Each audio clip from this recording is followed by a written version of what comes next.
Climate and the environment are always hot-button issues during election cycles, and Republican presidential candidates are already beginning debates heading into the 2024 primaries.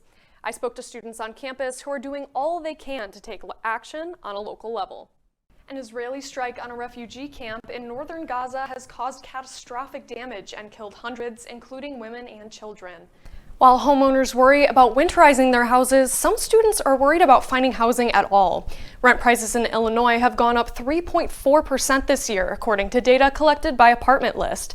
Students at the University of Illinois are feeling the impact. Those who celebrate Thanksgiving might be dreaming of eating roasted vegetable casseroles this fall, but the U.S. Department of Agriculture says those vegetable crops are less abundant compared to last year's records. October 30th at around 12:10 a.m., Urbana police officers conducted a traffic stop at the intersection of University Avenue and Orchard Street, prompted by a traffic violation. For over 15 years, students at the University of Illinois Urbana-Champaign have gathered right here on their quad to protest their school's investments in the fossil fuel industry. But like many students across the country, they feel as though their calls to action have fallen on deaf ears. Everybody loves a tailgate, but not many people love the cleanup afterwards. This football season, the University of Illinois is aiming to change that. So 2023 is shaping up to be the warmest year on record. Could you tell us a little bit about what the kind of results are of that warming and what we're seeing from that locally?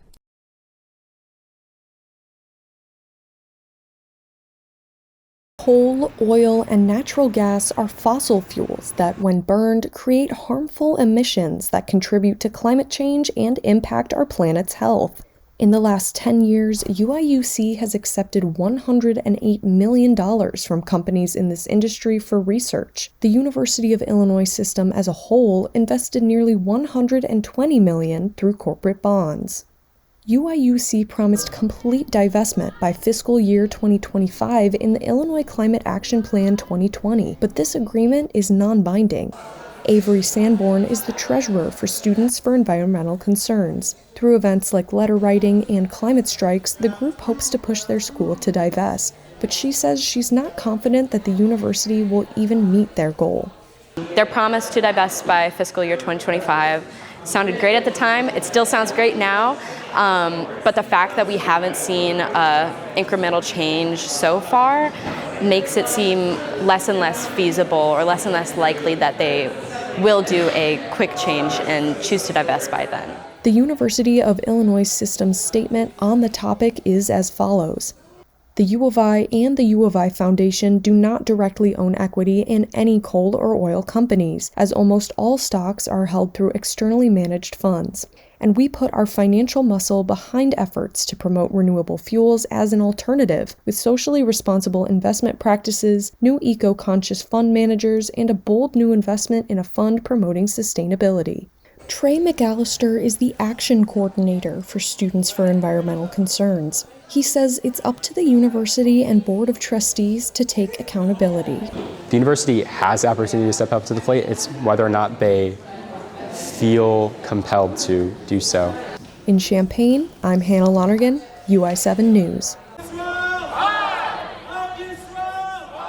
More than 1,000 people have been killed in Israel since the state declared war on Hamas this weekend. For many people in the local Jewish community, the injured and deceased are loved ones. Omer Israel is the president of Illini Students Supporting Israel. He says that misinformation online has made it hard to grieve.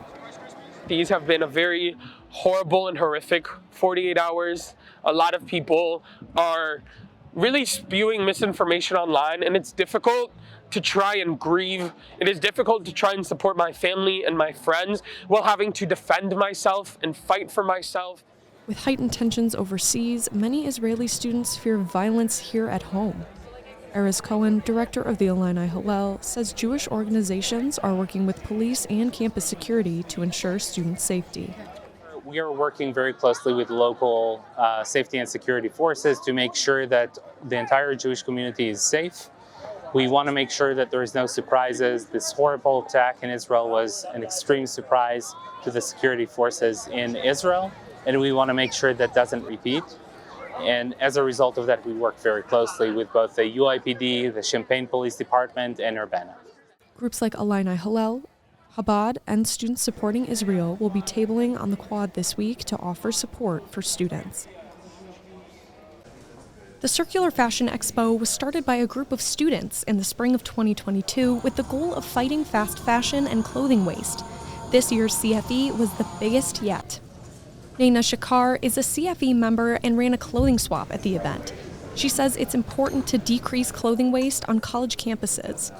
We see it especially with a lot of college students that most of the affordable clothing is coming from those fast fashion sites, and like you said, a lot of people are buying things just to wear once or twice. So being able to kind of keep this affordable yet new model with the clothing swap has really helped, and I think is very relevant for the campus that we're on. Each semester, the expo features art and clothing vendors, musical performances, and even a runway show later in the evening. The expo focuses on sustainable art and design, and each of the 60-plus vendors inside have some aspect of sustainability to their small businesses. Beckett Green is the owner of a small business they run under the name Baguette Sam, selling keychains and small clay crafts. Their booth was made entirely from recycled materials. For setup, I try to keep things as sustainable as possible. Pretty much all of this was either thrifted to some regard or used from scrap pieces of stuff that I already had and was no longer using my dorm, or this used to be a canvas, this is a box from move-in. Several of these pieces I got from the Idea store. And as CFE has gotten more popular, the vendors present have been able to make more sales. Mike Ventura is a vintage clothing collector. He says the event gave him the chance to share a business that became a reality during the pandemic and mostly makes sales online. When COVID happened, I couldn't teach in person and I had to juggle and shuffle and see what I do. I leaned into I've always been a vintage collector and a collector of prints and t-shirts and clothes. And I sort of leaned into it and now I do this full time. For more information on the Circular Fashion Expo and all the fashion fun, visit circularfashionexpo.com. Rising global temperatures are causing problems across every part of the United States, and the Midwest is no exception. Warmer seasons already mean less profit for farmers whose crops are harder to grow during events like droughts. Dr. Atul Jain is a professor of atmospheric science at the University of Illinois. He says residents can expect health issues to follow hotter climates here. Community across the Midwest are going to be impacted, in many ways due to the heat-related illnesses like exhaustion, heat stress, or maybe, respiratory diseases. Even though climate change is a widespread issue, there are still things even students on campus can do to help. Jane says it might be easier than you think. Every student can do this and promote this practice, that is planting more trees.